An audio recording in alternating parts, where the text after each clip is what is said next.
Hey everyone, Mr. Boyston here, and today I would like to talk to you about sequence of events. Before I begin, I'd like to tell you a story from my first year of teaching. When I started teaching elementary school, I started in fifth grade.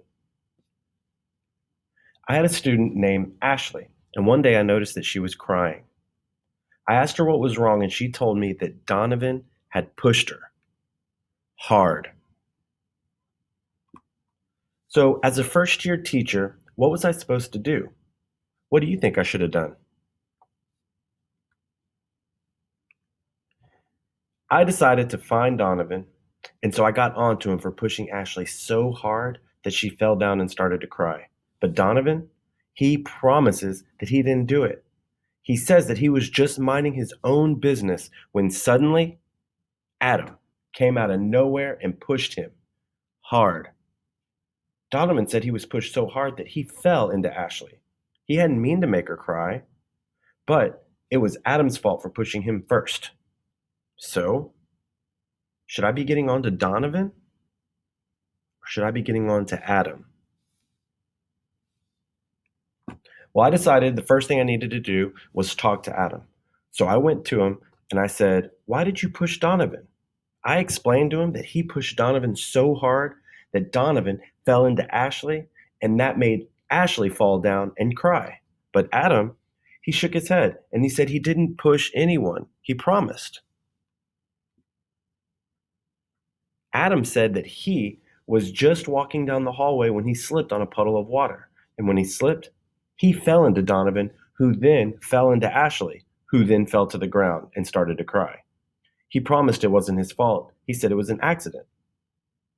So, should I be getting on to Adam for slipping on a puddle of water? Of course not. Now, the reason why I told this story is because I learned an important lesson that day. I learned that the order in which something happens matters a lot. If I didn't pay attention to the order in which the story happened, I would have gotten mad at Donovan and Adam. I would have gotten them in trouble when they, in fact, didn't do anything wrong.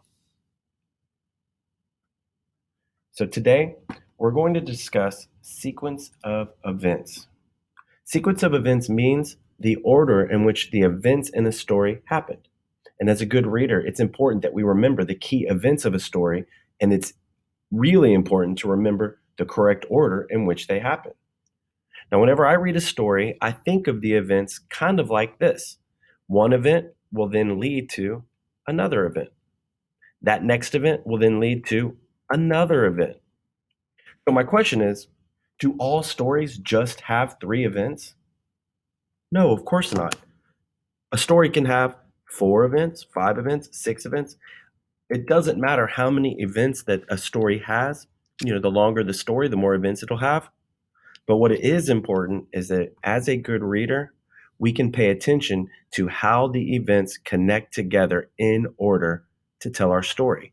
And if we're able to remember the events in the correct order, that means we were able to remember the story. So here's what I want you to do for today's assignment. I want you to turn into your reading textbook, volume 2, and we're going to read a story on page 190 titled A Cinderella Named Zoe. As you read the story, I want you to think of the key events that happened and the order that they happened in. All right, happy reading.